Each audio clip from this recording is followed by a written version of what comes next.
इस ऋग्वेद से सब पदार्थों की स्तुति होती है, अर्थात ईश्वर ने जिसमें सब पदार्थों के गुणों का प्रकाश किया है। इसलिए विद्वान लोगों को चाहिए कि ऋग्वेद को प्रथम पढ़ के उन मंत्रों से ईश्वर से लेके पृथ्वी पर्यंत सब पदार्थों को यथावत जान के संसार में उपकार के लिए प्रयत्न करें।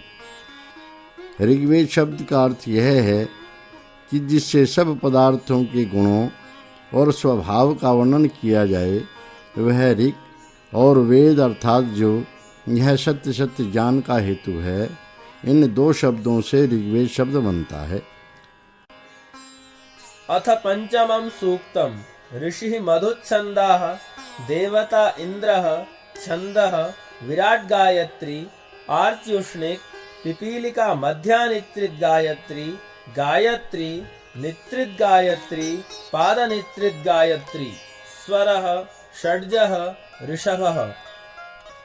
मंत्र 1।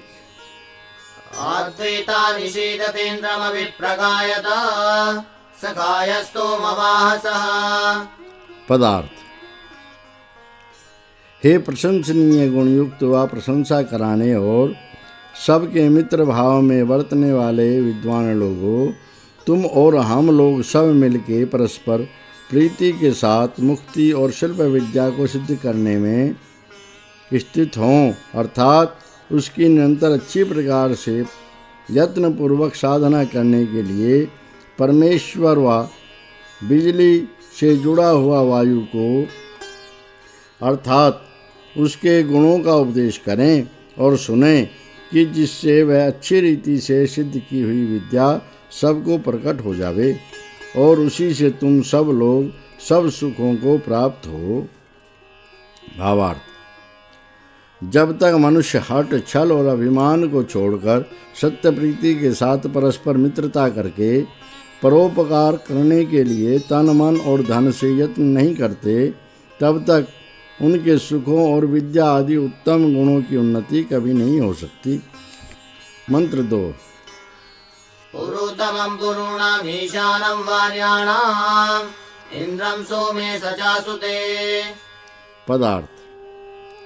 हे मित्र विद्वान लोगों, अत्यंत उत्तम आकाश से लेके पृथ्वी पर्यंत असंख्यात पदार्थों को रचने में समर्थ दुष्ट स्वभाव वाले जीवों को ग्लानि प्राप्त कराने वाले और श्रेष्ठ जीवों को सब ऐश्वर्य के देने वाले परमेश्वर के तथा अत्यंत उत्तम आकाश से लेके पृथ्वी पर्यंत बहुत से पदार्थों की विद्याओं के साधक दुष्ट जीवों व कर्मों के भोग के निमित्त और जीव मात्र को सुख दुख देने वाले पदार्थों के हेतु भौतिक वायु के गुणों को अच्छी प्रकार उपदेश करो, और जो कि रस खींचने की क्रिया से प्राप्त हुआ उस विद्या से प्राप्त होने योग्य पदार्थों के निमित्त कार्य हैं, उनको उक्त विद्याओं से सबके उपकार के लिए यथा योग्य युक्त करो। भावार्थ। इस मंत्र में श्लेषालंकार है। पीछे के मंत्र से इस मंत्र में सखाय है, तू अभिप्रगायत, इन 3 शब्दों को अर्थ के लिए लेना चाहिए। इस मंत्र में यथा योग्य व्यवस्था करके उनके लिए हुए कर्मों का फल देने से ईश्वर तथा इन कर्मों के भोग कराने के कारण वह विद्या और सब क्रियाओं के साधक होने से भौतिक अर्थात संसारी वायु का ग्रहण किया है। मंत्र 3। सघानो योगाभुवत्सरायि सपुरन्ध्याम् गमध्वाजे विरासनः। पदार्थ। पूर्वोक्त इंद्र परमेश्वर और स्पर्शवान वायु हम लोगों के सब सुखों के सिद्ध कराने वाले व पदार्थों को प्राप्त कराने वाले योग तथा वे ही उत्तम धन के लाभ के लिए और वे अनेक शास्त्रों की विद्याओं से युक्त बुद्धि में प्रकाशित हों। इसी प्रकार वे उत्तम अन्न और विमान आदि सवारियों के सहवर्तमान हम लोगों को उत्तम सुख होने का ज्ञान देता तथा यह वायु भी इस विद्या की सिद्धि में हेतु होता है। भावार्थ। इसमें भी श्लेषालंकार है। ईश्वर पुरुषार्थी मनुष्य का सहायकारी होता है, आलसी का नहीं।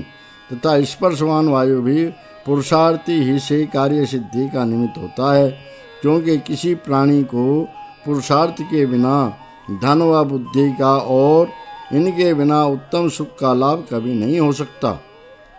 इसलिए सब मनुष्यों को उद्योगी अर्थात पुरुषार्थी आशा वाले अवश्य होना चाहिए। मंत्र 4। यस्य संस्थेन वृण्मते हरिसमत्सु शत्रवः तस्मा इन्द्राय गायत। पदार्थ। हे मनुष्यों, तुम लोग जिस परमेश्वर व सूर्य के पदार्थों को प्राप्त कराने वाले बल और पराक्रम तथा प्रकाश और आकर्षण इस संसार में वर्तमान हैं, जिनके सहाय से युद्धों में बैरी लोग अच्छी प्रकार बल नहीं कर सकते, उस परमेश्वर व सूर्यलोक को उनके गुणों की प्रशंसा कह और सुन के यथावत जान लो। भावार्थ। इसमें श्लेषालंकार है। जब तक मनुष्य लोग परमेश्वर को अपना इष्ट देव समझने वाले और बलवान अर्थात पुरुषार्थी नहीं होते, तब तक उनको दुष्ट शत्रुओं की निर्बलता करने को सामर्थ्य भी नहीं होता। मंत्र 5। सुतपावने सुताय मे सुचयो यन्ति वीतये सोमासो दद्यासिरः। पदार्थ। परमेश्वर ने व वायु सूर्य से जिस कारण अपने उत्पन्न किए पदार्थों की रक्षा करने वाले जीव के तथा ज्ञान व भोग के लिए जो धारण करने वाले उत्पन्न होते हैं तथा जो पवित्र जिनसे अच्छे व्यवहार होते हैं, वे सब पदार्थ जिसने उत्पादन करके पवित्र किए हैं, इसी से सब प्राणी लोग इनको प्राप्त होते हैं। भावार्थ। इस मंत्र में श्लेषालंकार है। जब ईश्वर ने सब जीवों पर कृपा करके उनके कर्मों के अनुसार यथायोग्य फल देने के लिए सब कार्य रूप जगत को रचा और पवित्र किया है तथा पवित्र कराने वाले सूर्य और पवन को रचा है, उसी हेतु से सब जड़ पदार्थ व जीव पवित्र होते हैं। परंतु जो मनुष्य पवित्र गुण कर्मों के ग्रहण से पुरुषार्थी होकर संसारी पदार्थों से यथावत उपयोग लेते तथा सब जीवों को उनके उपयोगी कराते हैं, वे ही मनुष्य पवित्र और सुखी होते हैं। मंत्र 6। त्वं सुतस्य पीतये सद्यो वृद्धो अजायत इन्द्रज्येष्ठाय सुक्रतो। पदार्थ। हे विद्यादि परमेश्वरीय युक्त श्रेष्ठ कर्म करने और उत्तम बुद्धि वाले विद्वान मनुष्य, तू शीघ्र संसारी पदार्थों के रस के पान व ग्रहण और अत्युत्तम कर्मों के अनुष्ठान करने के लिए विद्या आदि शुभ गुणों के ज्ञान के ग्रहण और सबके उपकार करने में श्रेष्ठ हो। भावार्थ। ईश्वर जीव के लिए उपदेश करता है कि हे मनुष्य, तू जब तक विद्या में वृद्ध होकर अच्छी प्रकार परोपकार नहीं करेगा, तब तक तुझको मनुष्यपन और सर्वोत्तम सुख की प्राप्ति कभी न होगी। इससे तू परोपकार करने वाला सदा हो। मंत्र 7। आत्वा विशन्त्वा सबः सोमास इन्द्रगिर्वणः सन्ते सन्तु प्रचेतसे। पदार्थ। हे धार्मिक प्रशंसा के योग्य कर्म करने वाले विद्वान जीव, वेग आदि गुण सहित सब क्रियाओं से व्याप्त सब पदार्थ तुझको प्राप्त हों तथा इन पदार्थों को प्राप्त हुए शुद्ध ज्ञान वाले तेरे लिए ये सब पदार्थ मेरे अनुग्रह से सुख करने वाले हों। भावार्थ।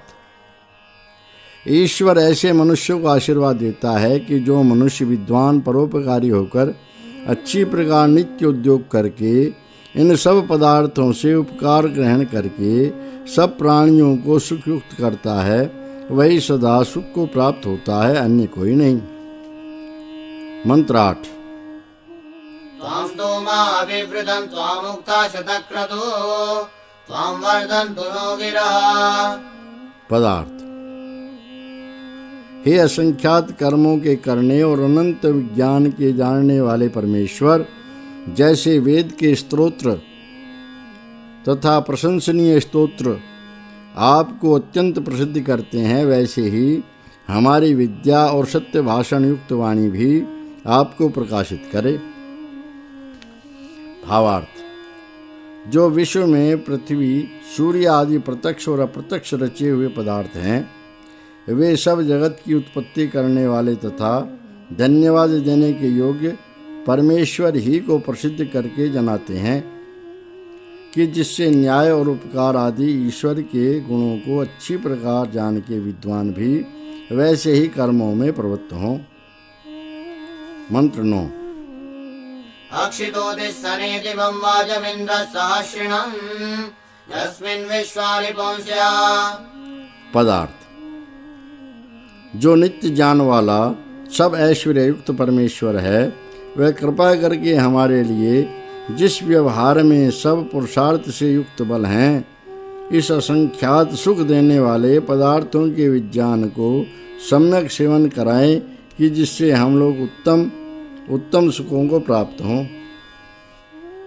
भावार्थ: जिसकी सत्ता से संसार के पदार्थ बलवान होकर अपने अपने व्यवहारों में वर्तमान हैं, उन सब बल आदि गुणों से उपकार लेकर विश्व के नाना प्रकार के सुख भोगने के लिए हम लोग पूर्ण पुरुषार्थ करें तथा ईश्वर इस प्रयोजन में हमारा सहाय करे, इसलिए हम लोग ऐसी प्रार्थना करते हैं।